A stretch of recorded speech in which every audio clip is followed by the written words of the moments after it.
And God says, I sent you a raft, a boat, and a ship. What more can I do? Yeah. And that's kind of the way we kind of looked at this pandemic was, we want to be faithful, but we also don't want to be stupid.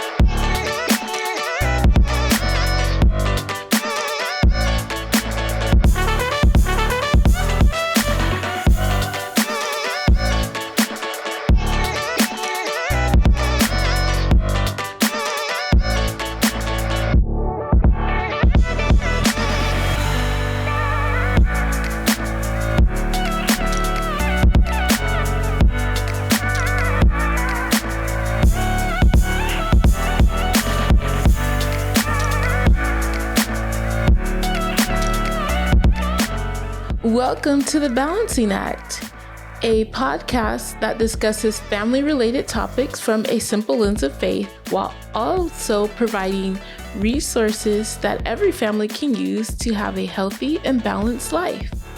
I'm Ashanti. And I'm Chris. And together we are Team Brooks. Episode 4. Yes. So we've got 3 in the books, and now we're recording episode 4. And of course, we can't have a podcast and not talk about how our lives have been just completely uprooted over the last 2 years.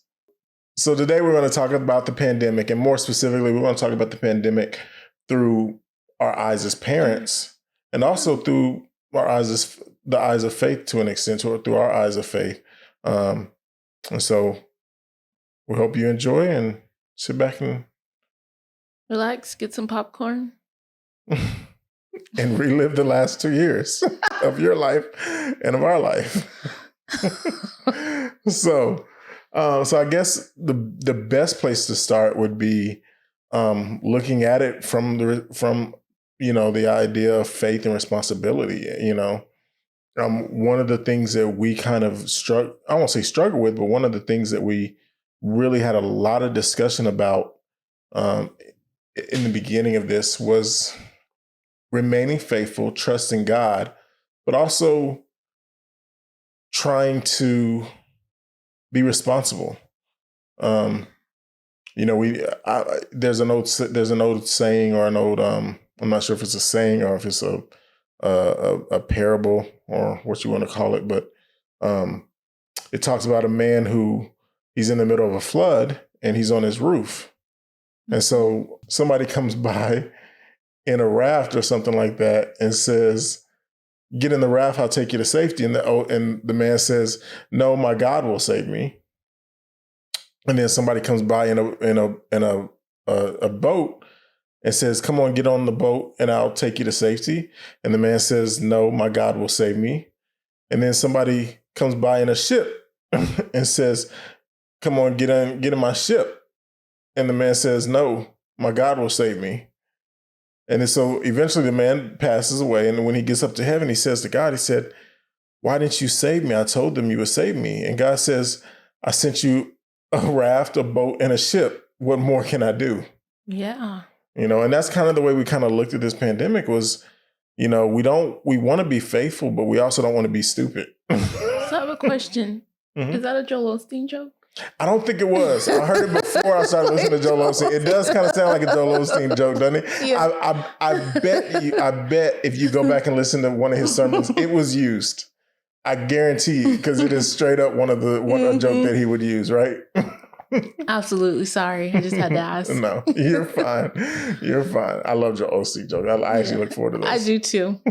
But anyway, it makes sense, right? Mm-hmm. So did you kind of feel that way a little bit in the pandemic of trying to be responsible and trying not to make bad decisions and justify them with, "Oh, I'm being faithful," or I'm just going to trust God"? Oh yeah, absolutely. I mean, during the pandemic, I wanted to be cautious and as responsible as I could, but at the same time, I felt that, just having faith that God was going to protect us, was really going to see us through it. So yeah. I can honestly say during the pandemic, I wasn't overly fearful of getting COVID. Yeah. I wasn't. I mean, I felt like I wanted to take it seriously, but I didn't want to let it just like take over to the extent that I'm fearful of everything or just fearful of just going outside because of the pandemic. So, but I think a lot of that had to do, with my faith and just leaning on our faith as a family and, you know, just discussing it and, being prayerful every day, praying with our girls during those times to just really like help uplift us as a family so that we wouldn't just let fear take over and just be so worried about just going outside.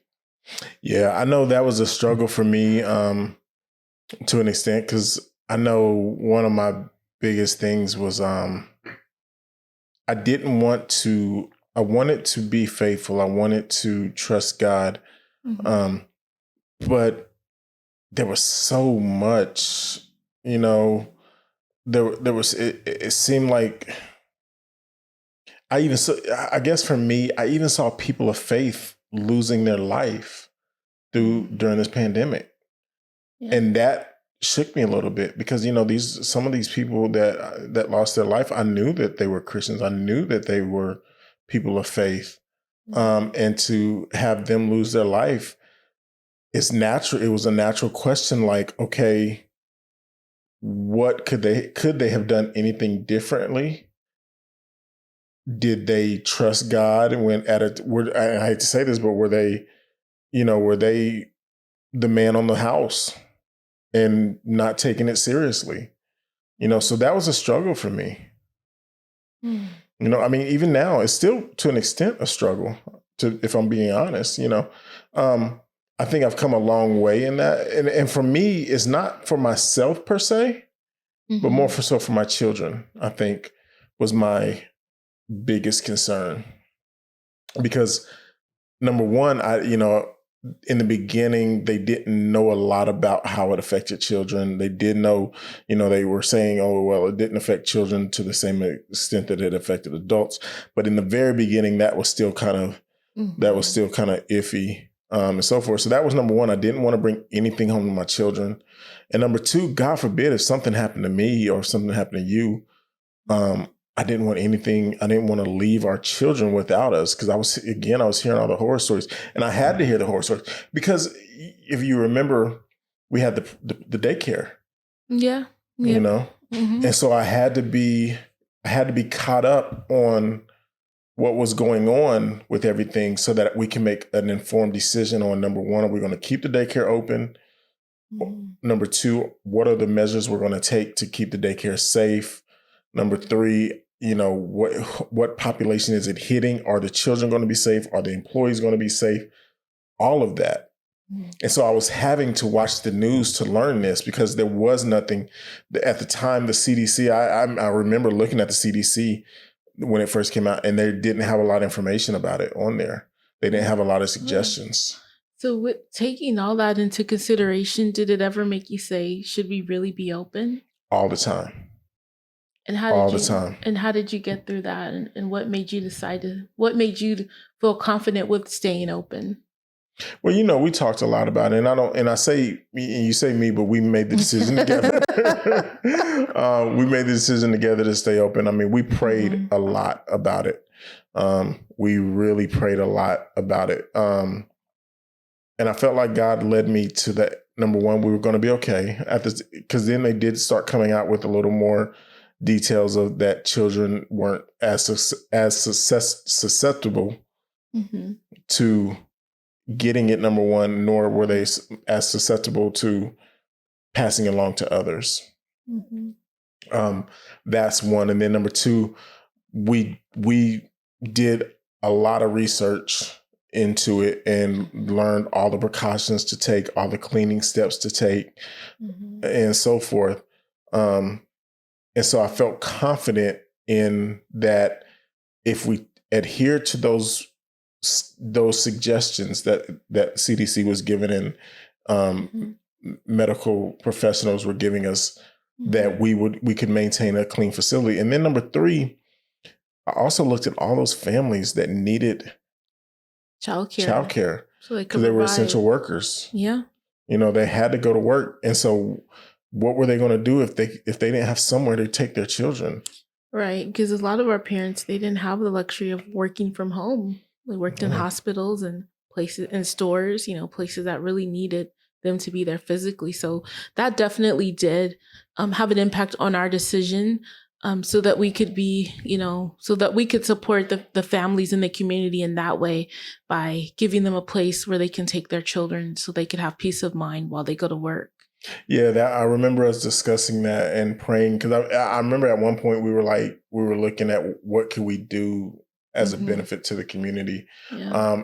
And I remember it clear as day, God speaking into my spirit, because, I felt so bad because we had only had the daycare had only been open for 6 months at that point. And prior to the pandemic, we were hit by a tornado. Yeah, literally. Yeah, So literally 3 days. We really have a lot to weeks, get from a financial standpoint. Really, literally 3 weeks before the state shut down for the pandemic, the big tornado came through Nashville, and literally went through our neighborhood and through our building and so forth. By the grace of God, we probably took less damage than any other building in that area by the grace of God. And I feel like, and so that's a whole nother podcast, but I will say this, to see what God did through that tornado, and to see every other building around us destroyed, and to come across that. I told you the story many times, to come across that hill and to see our building still standing, our little 4,500 square foot building still standing in the midst of such turmoil and rubble. And the flag. Yeah. We have a flag with our company logo on it. And it was untouched. That's right. I've never told that. Unmoved. You're right. I never told that. We did. We had one of those. Untouched and unmoved. What was that? What kind of flag is that called? It's I forgot what they're called now, but it's one of those flags that you post in the ground and it waves. Yes, and it was still in the ground waving. I forgot about that. But yeah, so just to see God move. And when I came over that hill, the only way I can describe it when I came over that hill is like seeing the cross on Calvary. Mm-hmm. That's literally how I felt when I came over, because I had to come over a hill because I had to walk to it. They wouldn't let anybody down that street. So I had to walk, and so I'm just walking, and as I come over the hill, I see it standing. So anyways, that's a whole nother podcast. That's a whole nother episode. But the point being, to see what God did and to feel Him tell me in the spirit at that moment when I came over that hill and saw that, I told you I have a purpose for your childcare agent, for your childcare. I told you this is the fulfillment of the vision I gave you back in 2004. Don't doubt me, and I am protected. And I even had parents tell me that. I had parents that came after the tornado and told me several, and even now they still tell me that their children are there because they felt that God told them through everything we've been through, there's an anointing on that place. So to see what He took us through with the tornado, and then 3 weeks later to see the pandemic, I prayed, we prayed. And when I felt God say, and I remember us specifically praying, God, what can we do for our community? Mm-hmm. I said, we've only been open 6 months. We've sunk every dime we've sunk pretty much every dime we've had into this place at this point. We can't give money. We can't, our time is already being given to the daycare, and you were working full time. We can't there's no more time that we can necessarily give at this point. What can we do? And I heard clear as day in my spirit, God said, your service is your giving. Mm-hmm. Yeah. The fact that you're staying open and providing a place for these children to go, and providing a place for parents to take their children so they can continue working, is your giving. And when I heard that in my spirit, I knew we were going to be okay. Yeah. I knew we were going to be okay. We're fortunate to say that we kept our doors open the entire time. We did shut down for 2 weeks in May. Yeah. We had a one of our teachers test positive for COVID. Turns out she did not get it from within the school or anything like that. But nobody else in the school got it. Nobody else in the school got it.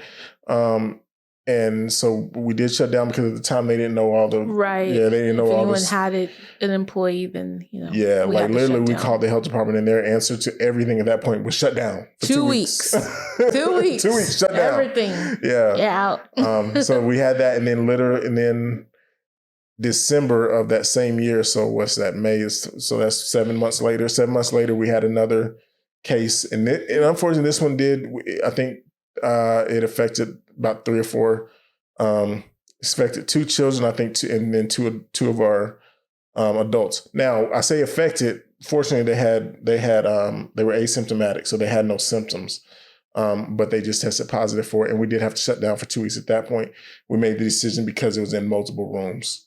At that point, the health department wasn't asking daycares to shut down. They were really just telling you if you had it in your school, if you had it in a classroom, to shut down the classroom, sanitize the classroom. And so because it had showed up in different classrooms at that point, again, the 2 children that had it were in separate classrooms. We ended up shutting down for 2 weeks at that point, just to make sure that it didn't spread. And it didn't spread. And again, everybody was asymptomatic and everybody was fine, a week and a half later, by the grace of God, because we pray over our people. We pray over our daycare all the time. So I know God's hand is over everybody in our daycare. Every day. Our girls pray over our daycare. We pray over our daycare. We pray over the people in there. So I know God's hand is in there. And I know that's why we have been so fortunate to only had those 2 incidents, and again, have not had any major illnesses or sicknesses through it. So God has been faithful to his promise. He told me we're going to be okay through it, and we've been okay through it. Yeah. Not only just on that, but even financially. Yeah. Not many businesses can say they open, and then 6 months later get hit by a tornado and the state shut down due to the pandemic. Made it through a pandemic. Yeah. So we feel so blessed to still have our doors open. Yeah. So what about from a parent's perspective? Mm-hmm. So in terms of the pandemic, we did have an instance where one of our children did have some symptoms. They did kind of seem like flu-like symptoms, but we weren't quite sure because she did have a fever. So we did decide to take her to the doctor, and that was quite an adventure. We took her to the doctor, because of the symptoms that she had, primarily because she did have a fever. Their immediate response was they wanted to give her a test for COVID. They said we could either give her a test for COVID or she would have to quarantine for 10 days. So at that time, in my spirit, I felt that she didn't have COVID. So I went ahead and agreed to have her take a COVID test. Now, the moment that I said we can do a COVID test, one minute, the doctor was dressed in regular doctor's attire, white coat. The next minute I look up and she's putting on all this gear like she's going to war or something. I mean, it was like a complete 360. Just all of a sudden I look up and she puts all this gear on. Now my daughter is already not feeling well, and she usually loves the doctor, but today the doctor was not her friend on that day.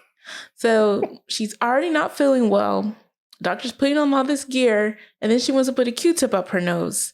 It just didn't, it didn't go very well. So, the thing that I wasn't there, but the thing that blows my mind about that, like she had already been in the room with her, right? Yeah. And examined her. Mm-hmm. Yep. She did a complete workup, complete examination. So now that she's going to do the COVID test, she's got to put on I guess if she took the Q-tip out and rubbed it against her face or her arm or something like that. But yeah. I mean, she's been sitting there with I know. That's what got me too, but I'm guessing maybe if something got on the Q-tip or something, So who knows?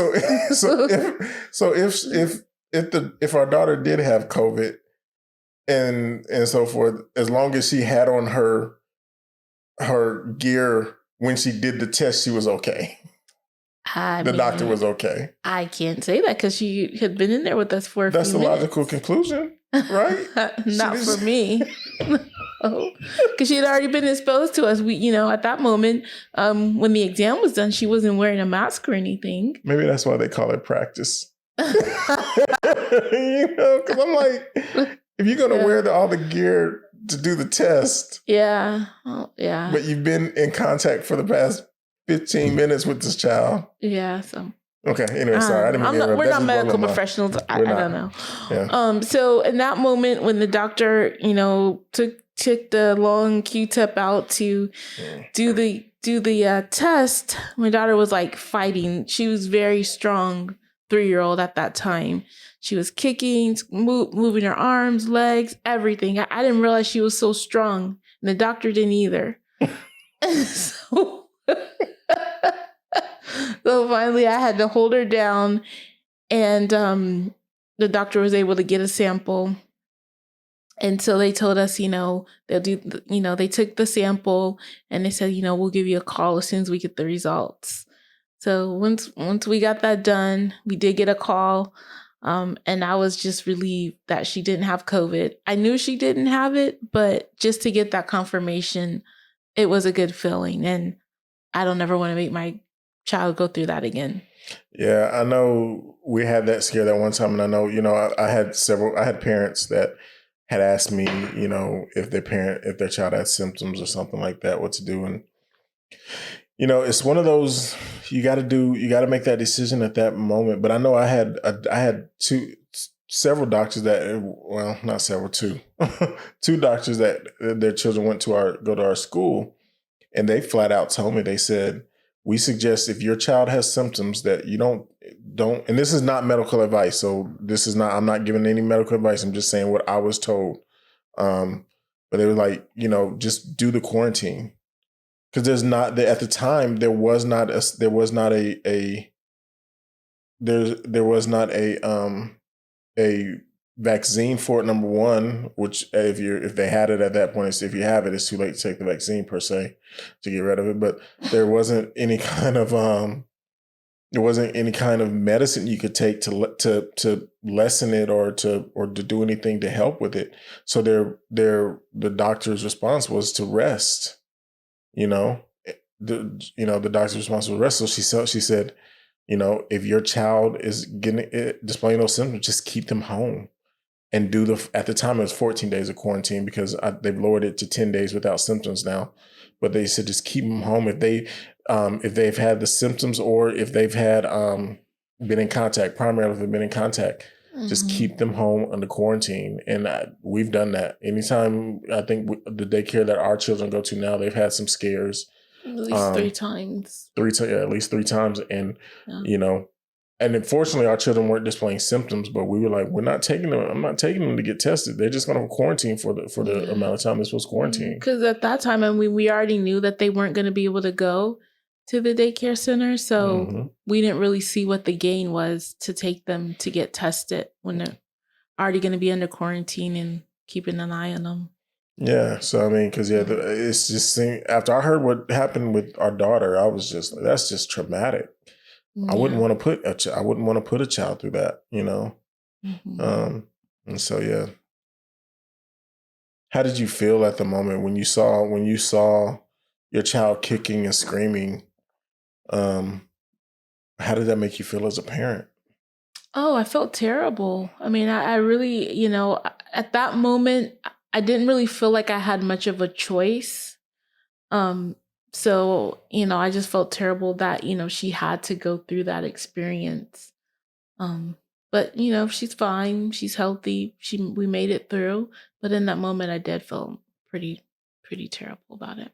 Like, did you just kind of, was there a moment where you felt, I know, like for me, there's been times, especially in the doctors, when they're getting shots and so forth, I feel sometimes like they're thinking I'm standing there and allowing them to be in that. For me, I'm standing there and allowing somebody to hurt them with a shot. Did that ever cross your mind? Like, what is my child thinking as I'm standing here and this doctor is doing this to her? Oh yeah, I felt bad because I had to help hold her down. So I felt like I was aiding with the process. Yeah. That's it. What? I don't know. Yeah, I've seen so, I've seen people talk about experiences like that, and like, I don't know, maybe it's a father thing, because as I'm thinking about the experience I talk about, or excuse me, as I'm thinking about the experiences I've read or seen, it's typically the guy or typically the father who, I guess because we're supposed to be the protectors, because we're supposed to be the protectors, our immediate thought is that our child is looking at us like, you're not protecting me. So I guess that's not the case with the mom. Mom just like, I feel bad, but you got to go through it. You'll forgive me in the end. Whereas fathers, we're thinking, they're going to be in therapy. They're going to remember when they're older, they're going to have dreams that they're in the dark and they're calling for us and I'm not coming, and it all is because I let her sit here and get a shot. Oh no, she was fine. I gave her some candy and bought her a balloon afterwards. I mean, in the moment it was bad, but it seemed like everything was good when she got that balloon and some candy. Well, that's a good thing then. Yeah. So in terms of taking my daughter to the doctor, it was one of those things, looking back at it, in that moment, I wish, I was like, man, why are we here? I wish that we hadn't gone because of the experience that she had.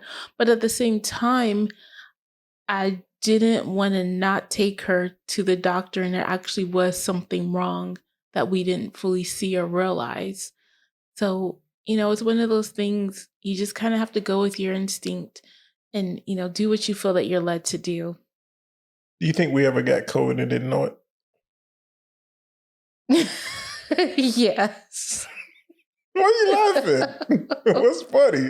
Because it looked like you were trying to keep a straight face while you asked me that question. Yeah. I think we had it back in, what was that, February? The early time. February, before they really knew. Before people really knew, yeah. Yeah, February, somewhere around there. Maybe even, was it December? Because I remember. No, it was the early part of 2020. Okay, yeah. Before everything shut down, we suspect we may have had it. We don't know. We were all, I think I may have had it first. And I think I may have had a mild case. Because like I wasn't feeling well for about a week. And so forth. But then the next week, you and the girls really weren't feeling well. Like I remember when we picked up Annalise from your grandparents, or from our grandparents, and she was the first. Yeah, she wasn't feeling well at first. No, it was Anaya. You went to pick him up because I wasn't feeling well. Yeah, I went to pick him up because you weren't feeling well. Mm-hmm. I remember telling your mom, I pray to God that these girls don't get sick, because I really don't want to be in the house with all these people sick. Did you really say that? I remember talking to your mom about that. Never told me that. I do. I remember thinking like, oh, it was be just because it was going into the weekend. I remember thinking it's gonna be just my luck. Oh, everybody gets sick.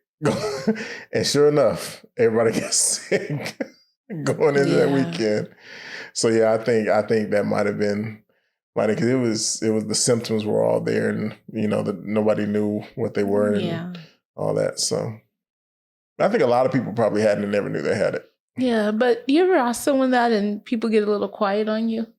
Like I've asked people when you mentioned it, well, you think you may have had it, some people get real quiet. Why? Like it's that's the scarlet letter or something? I think like, so. You had COVID. You hear crickets like no, I never had anybody get quiet. Yeah, some people do, not everyone. Maybe they just don't want to speak it over, but I mean it's past.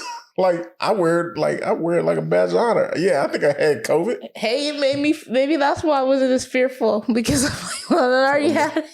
Yeah, but no. In all seriousness, though, I mean, it's nothing to play with. Right, it's not. Yeah, because I remember when it hit home. Mm-hmm. I will never forget that as long as I live. When it hit, not home family wise, but when my former coworker passed away. That rocked me. And I think that's when I really, I always took it serious, but that's when I knew, when I said to myself, it's no respect of person.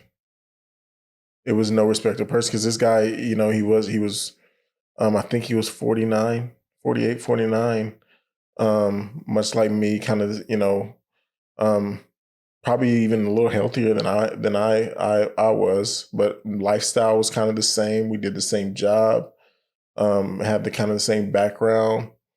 I'm not 49. He's older than me, but still same kind of person. I really could see myself in him, and not only that, but to see his family. He had only been married what 5 or 6 years at that point.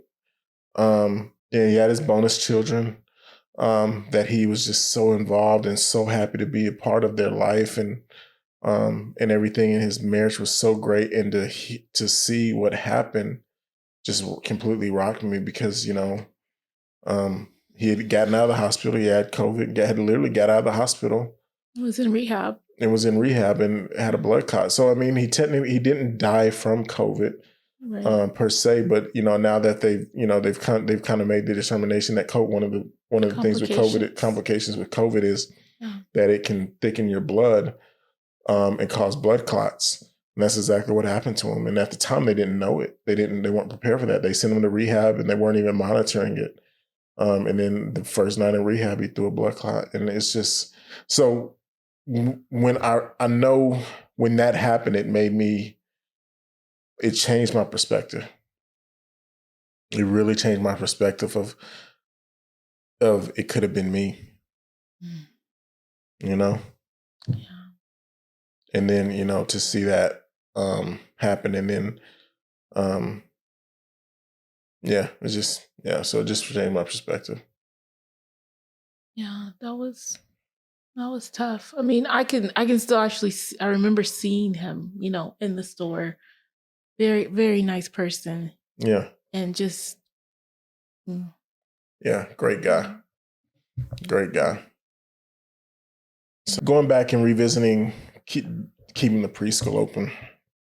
One of the things that was tough for me, I love politics. I love the news from a political standpoint. this guy CNN every night. He's let up now, but he's watching CNN during election seasons. CNN every night because I get off on that. I don't know why. I do.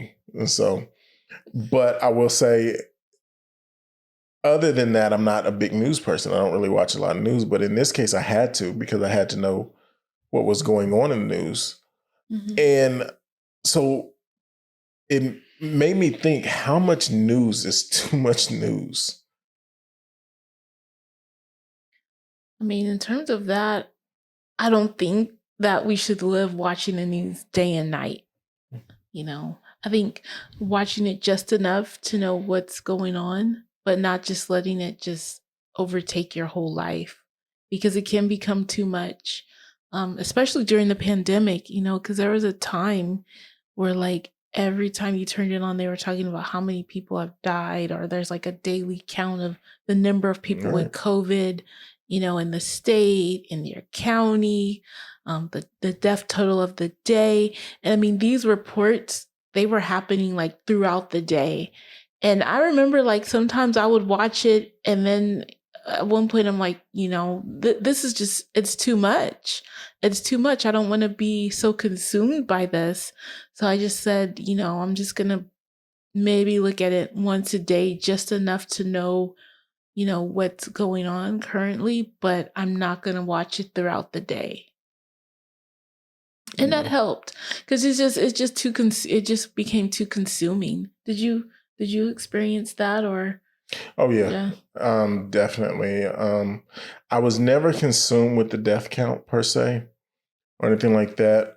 I was consumed more so with, and I hate to say this, I was actually more so consumed with the politics that were kind of creeping up behind it. I won't say which, I wasn't for a side per se, but it blew my mind to hear some of the things people said and some of the stances people took during this. Mm-hmm. And to an extent, and that's why I say how much is too much, because I'm watching these things and I'm I guess the the best thing I can say is it was hard for me to love some of the people I was seeing on TV from a Christian standpoint, from a Christ-like standpoint. It was very hard for me to find love in my heart for some of the people that I was seeing on TV and some of the stances that they took. Because, I'll just be perfectly honest. I was like, what kind of idiot? Honestly, I'm not saying which side I was calling idiot or who I was calling idiot, but some of the things I would hear, and I'm like, what kind of idiot? And then I would say, Lord, forgive me. I'm sorry. I didn't mean that. I did mean it, but I shouldn't have said it. And so for me, I think that was the biggest struggle for me, was it brought out a side. I saw a side in humanity that brought out a terrible side in me. Mm. Wow. You know what I'm saying? Mm-hmm. And it was a struggle for me. Yeah, I can imagine. Did you ever think to yourself, when you would see people or see certain stances, did you ever have that what an idiot type of moment? You can be honest. I mean, when people have certain stances, I just knew who they voted for. Oh gosh. But I'm not gonna say anymore.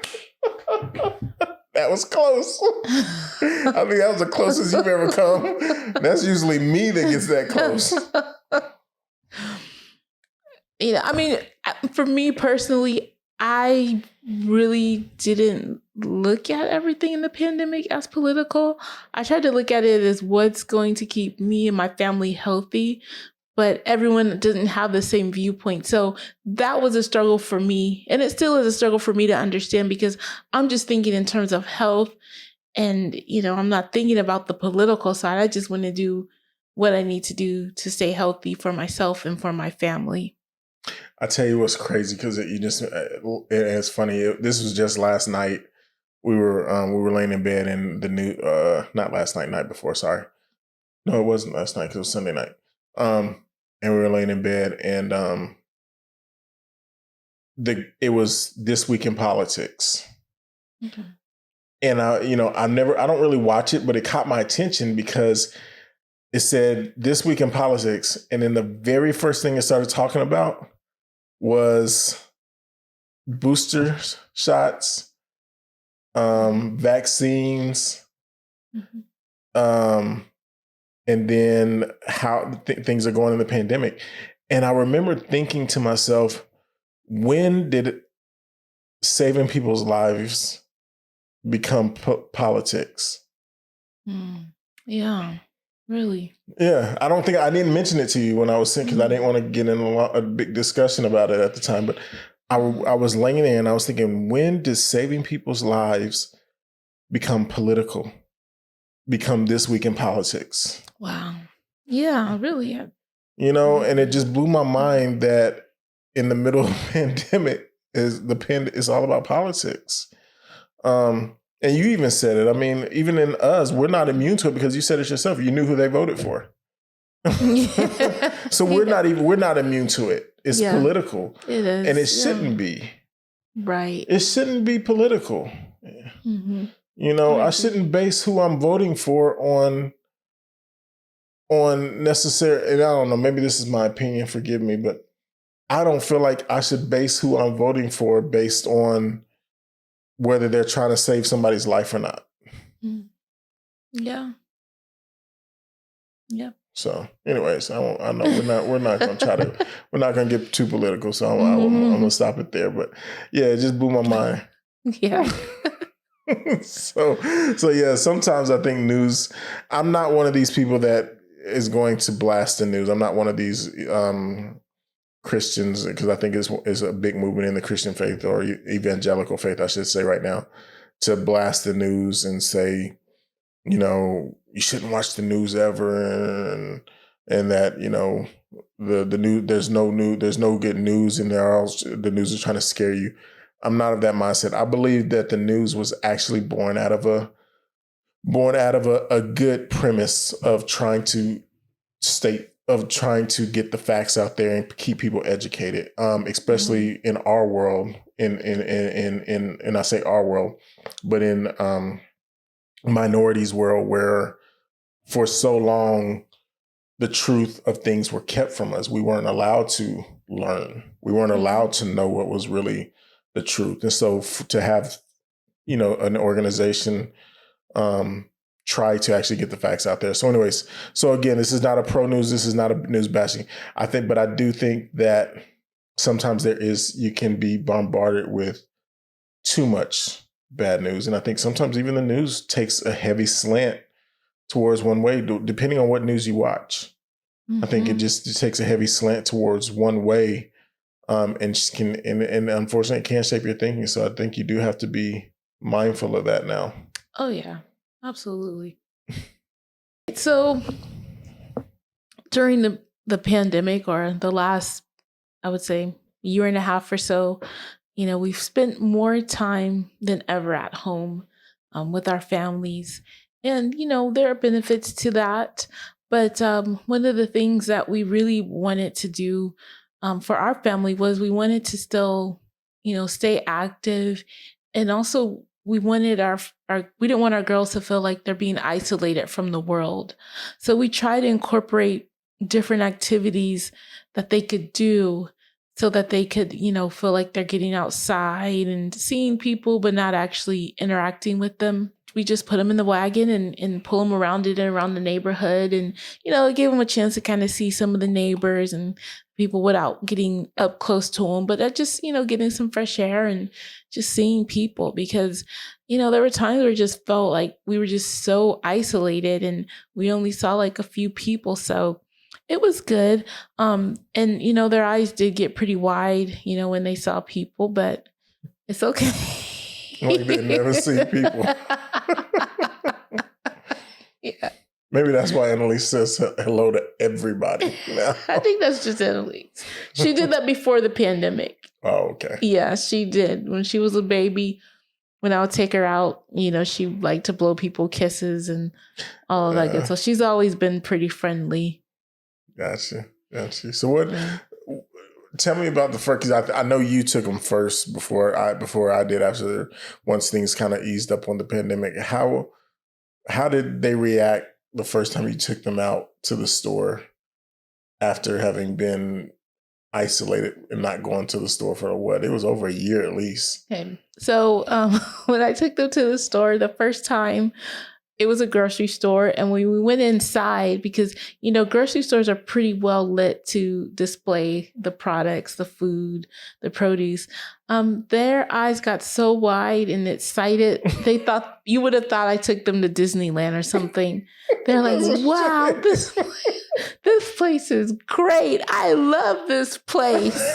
And they were just looking around at the bright lights and everything. And they wanted to touch everything. Like they wanted, I had them in the cart and they were just trying to, like kids do. They wanted to take things off the shelf, and they were just really bright eyed. Like you would have thought they were at Disneyland. It was funny and sad at the same time. I think it's more sad than funny.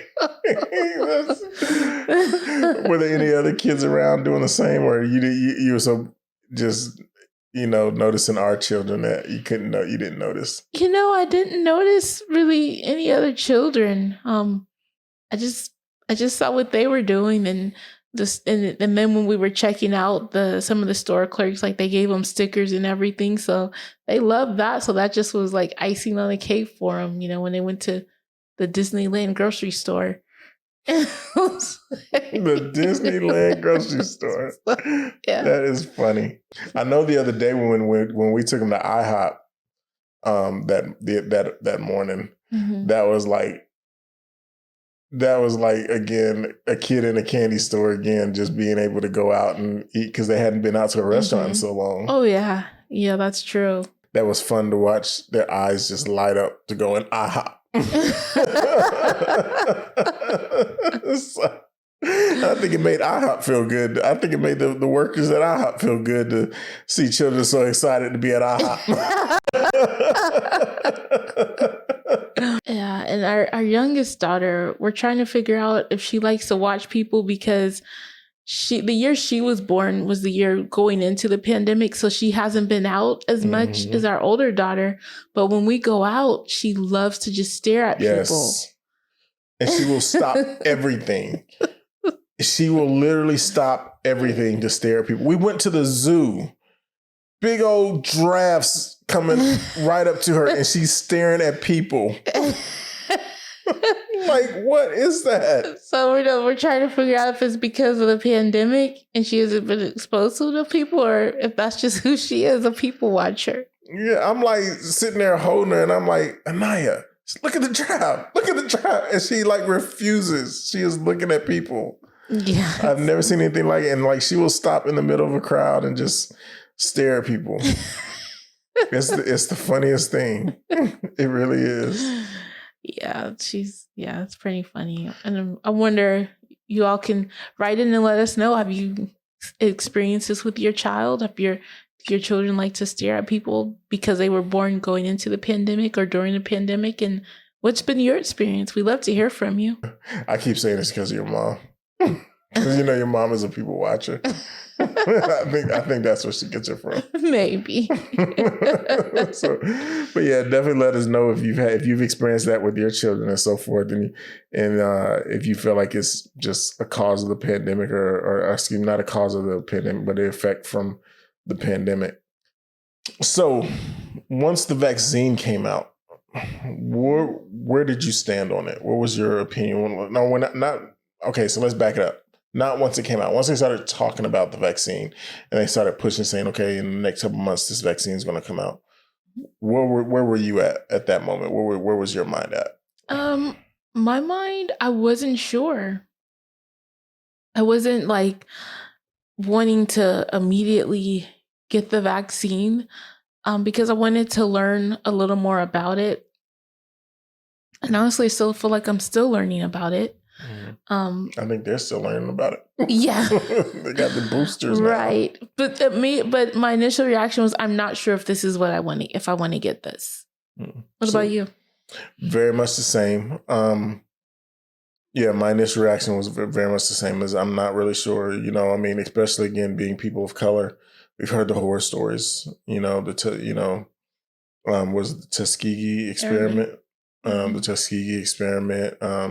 all that, and then just over the years, black people have been used as guinea pigs for different things. And so, yes, that definitely was a concern of mine. And so I wasn't sure either. So obviously we are both vaccinated now. At what point along the lines did your mind change, and what changed it?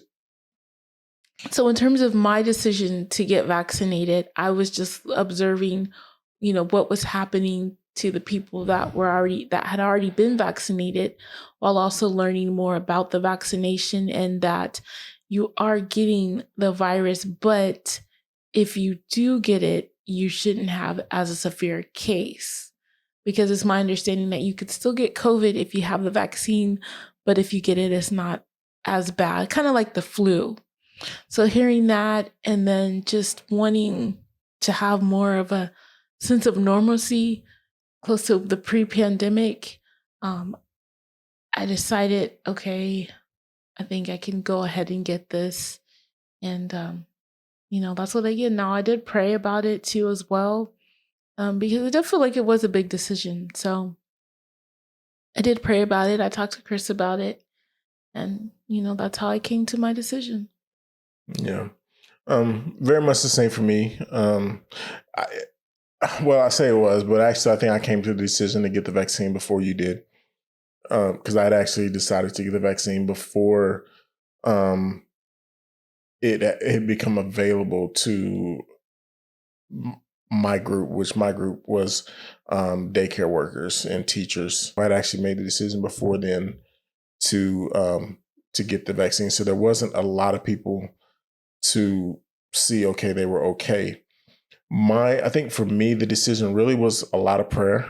I've always, you know me, I've always been one of those that when something like that I'm just not sure about, I pray about it.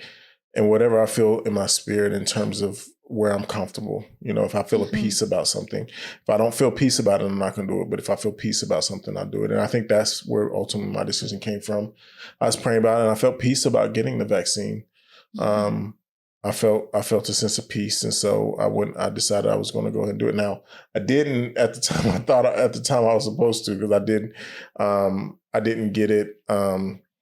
At the time they made it available to daycare workers, but I think that was more out of just a timing thing for me. But I didn't have it after that. I didn't really have too many qualms or fears or concerns, I should say. I didn't have too many concerns about getting it. So I know we've talked about this, and I know we haven't made a decision on this. What about once they make? Because I do believe that they're going to have one that's available to children pretty soon. What about our children? Are we going to get them vaccinated? I don't know. I honestly don't know. I'd have to look into it more. Jury's still out for me. What are some of the things that you're going to look into? What do you have to see to make it okay? I just want to know what kind of effects it's going to have on them in terms of their health. And how it will impact them, and see the benefits for them versus the cons of it, pros and cons of it. And I just want to look into it a little more. For me, the jury's still out as well. Again, because I guess for me, I feel like, I'm a lot older. I don't have as much to lose per se. I know that's pretty rough, huh? Yeah. But I mean, I guess have a lot to lose. I do have a lot to lose, but I guess for me, I'm thinking about it from the standpoint of they're young. There can be lifelong consequences for them that could affect their development, whereas I'm fully developed for the most part. So I don't have to worry about development issues. Right, yeah. I have to worry about, my biggest concern will be quality of life for me. Whereas with them, there can be development and quality of life. So that's my biggest concern with them. I don't know. For me, I don't know what my criteria would be. I think it's probably the same criteria for me that it was for me, which is I'll pray about it, and whatever God gives me peace with, or doesn't give me peace with, is what I'll decide, and so forth. Because I definitely don't want to. Again, I don't want my children to be that man on the roof. Yeah. Or I don't want to be the man on the roof with my children. Refusing to get on the boat. Yeah. And for those of you out there critiquing my joke, I know I may have not told it exactly right, because I can't remember if it was boats or ships or what it was, but you get the gist. So yeah, I don't know. So, but I would love to hear from you about that. So if you write into us, DM us, or write into us, let us know, are you going to let your children get vaccinated when it becomes available? Yeah, let us know. So what's life like today for you, Mr. Team Brooks? So life today is different. Is still a lot of uncertainty about what the future holds. I feel confident. I feel confident in my faith. So the reason I say that is I don't have the unsurety that I had in the beginning of the pandemic. God has shown himself faithful through this. He has shown himself faithful for the past almost 2 years. And so I definitely don't have the unsurety that I did, but I don't have the certainty that life will ever return to quote unquote normal or the way it was before the pandemic. And I'm not sure that that's necessarily a bad thing. I've said it before. I've seen families come together through this like I've never seen before. I've seen fathers be part of their children's lives like I've never seen before. And so I enjoy that fact. I enjoy seeing that. I don't enjoy seeing people lose their life. I don't enjoy seeing people sick. I don't enjoy seeing children that can't see their grandparents because of fear of getting them sick. I don't enjoy people having to be locked in their house because they have a weakened immune system and can't afford to get sick. I don't enjoy any of that. Yeah. And so that still hurts me to my heart when I see those things, when I see what is happening in the world in those aspects. And for those people, I pray for them because it hurts me to my heart that they're going through that, and that there's not much we can do at this point about that. I just pray. I pray people get vaccinated. I am a firm believer. I will say this. I do not believe that science is the answer or the key. I think that God's gift of science to us is the key. I think God's gift to us of knowledge is the key. So I'm not demonizing science. Mm-hmm. Okay. But I do believe that we have to give credit where credit is due. And so I don't believe that man has the capacity to save itself. Okay. So I say that to say I do believe that we will find a way past this, and that life will return to some sense of normalcy. But I believe that even if it's through a vaccine or through medicine, I believe that it will be, I have to give credit to God, because I know that the only knowledge, all knowledge comes from him. All science comes from him. So that's where I'm at today. Where are you at today? Where I'm at today is I feel, honestly, I have moments where I forget that we're living during a pandemic. And when I say that, I have moments where I'm in the car and I get ready to get out, and I have to pause and say, oh, I need a mask. Oh, we're still living during these times. And, because for a moment, I'm just thinking like it's pre-pandemic, where you don't have to have a mask and you don't have to sanitize your hands and do all these things. So, I feel confident that I'm going to be okay. I'm going to be fine. My family's going to be fine. But I just wonder, what is the future going to look like for our children in terms of, when they go to school, and, are they going to be able to interact with other children, or, is it going to be where they're doing distance learning because of all these different viruses or things that are in the world that, they can be infected with. So I just think of like what life will be like for the children in the future, more so than us, right now, the next 10 and 20 years, what it will look like. But I mean, all we can really do is just, pray for a better tomorrow, and that things will be good for them. And that's where I'm at.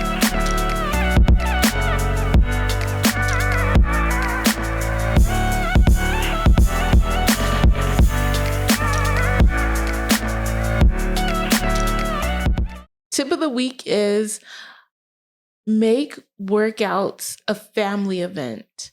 So I know one of the things that a lot of us struggle with is finding time to exercise, to work out, because, you have your children, you have to pick them up from school, daycare, you have to do shopping, you have to go to work. So you're trying to balance your life, and you don't always have the me time that you want.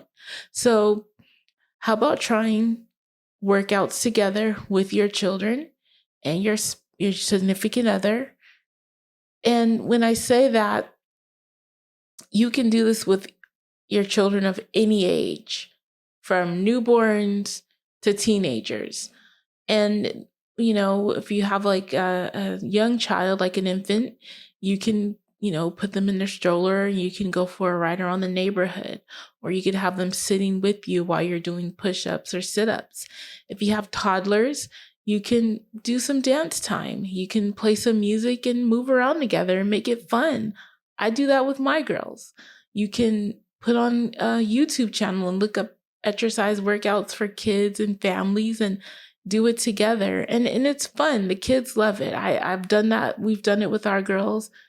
I know when I've come home sometimes and I walk in, the music is blaring and the whole house is shaking, and I'm like, what in the world? And I go in the living room and they're just having a ball, just dancing all around the living room. Yeah, it's really fun. It's a good bonding time. So if you're in a spot where you're trying to figure out when can you do your workout because you have kids and you don't always want to get up early in the morning or do it late at night, do it together. Make it a family time. The kids will love it. They get to move around, active, listening to some music or put on a YouTube video, and it's a good time. What do you feel like is their favorite video to dance to? What is it? Whoop, there it is. Whoop, there Scoop, it is. there it is. Scoop, there it is. The scoop, yeah, because they do, yeah. To them, it's scoop because of that commercial. Mm-hmm. Yeah, to them, they think it's scoop, but yeah, they love that. They love that video. Yeah. So the song, not the video. Yeah, the song, not the video. Yeah, that's true. Yeah, we don't. The video is not. No. Not family friendly. No. So today we talked a lot about parenting through the pandemic. We also talked about being entrepreneurs through the pandemic in terms of our daycare. And then we also kind of talked about a little bit about now and where we're at now and what our hopes are for the future. We hope this has been beneficial to you. We love to hear from you. We love to hear your thoughts on our podcast and on just anything. We really hope that you've gained something from this experience and gained something from us, and that it's been enjoyable for you. Yeah, and thank you so much for joining us, and we hope that this was something that you could relate to in some way. We love you, but God loves you most of all.